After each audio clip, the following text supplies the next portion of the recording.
asked why I write funny stories, almost as if it's some kind of problem I suffer from.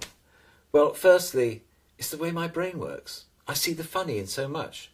This doesn't mean I don't see the serious as well. I do, very much so, but I deal with it through comedy like one of Shakespeare's fools.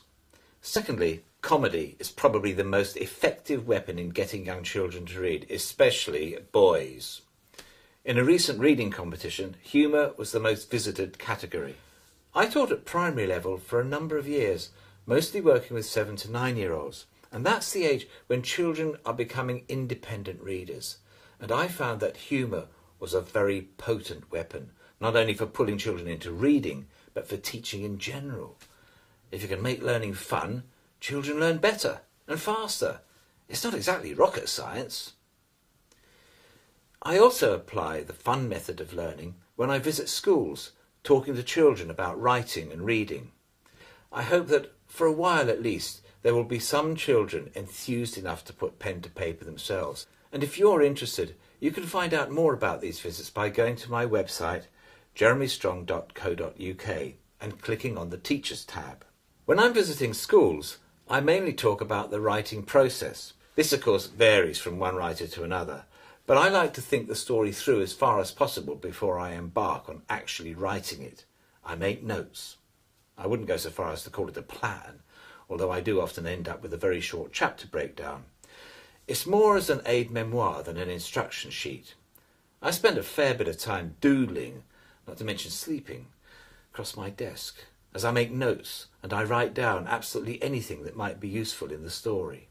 I frequently ask myself questions if I recognise potential problems, as for example, why does a certain character do that? What happens to Granny? And so on.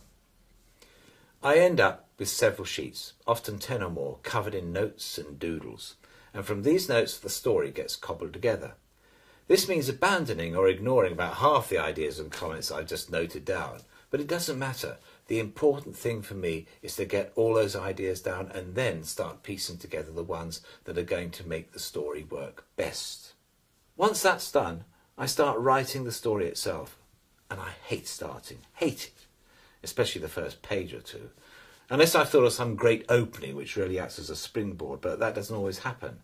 But at least if I'm writing something, then I've got words to work on, and that's a lot better than having a blank page. I constantly read my work out loud to myself. It's a great way to feel the ebb and flow of the narrative. It also makes you aware of the boring bits, or places where some tight editing would be a great improvement, and places where you want to expand the description or the dialogue, for example. The stories are naturally funny, I hope. The comedy grows out of the situation and the characters and the dialogue. I don't have to think about it much. It just comes. As I said before, it's how my brain works. Of course, I keep my young audience very much in mind, hence the odd bottom and so forth. But if I can get a child interested in reading, then I feel entirely vindicated.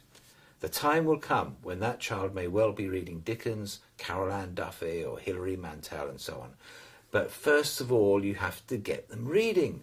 And judging by the number of letters I get from grateful parents, comedy works. I hope too that readers, parents and teachers will also respond to the real life issues that crop up from time to time. Living with a single parent, bullying and other school-related problems, ginger hair, name-calling, a new sibling, going into hospital and so on. I've never used these issues as a starting point. They arise naturally out of the story. I don't set out to write about issues. I try to write a funny story about people that are real enough to live next door to the reader.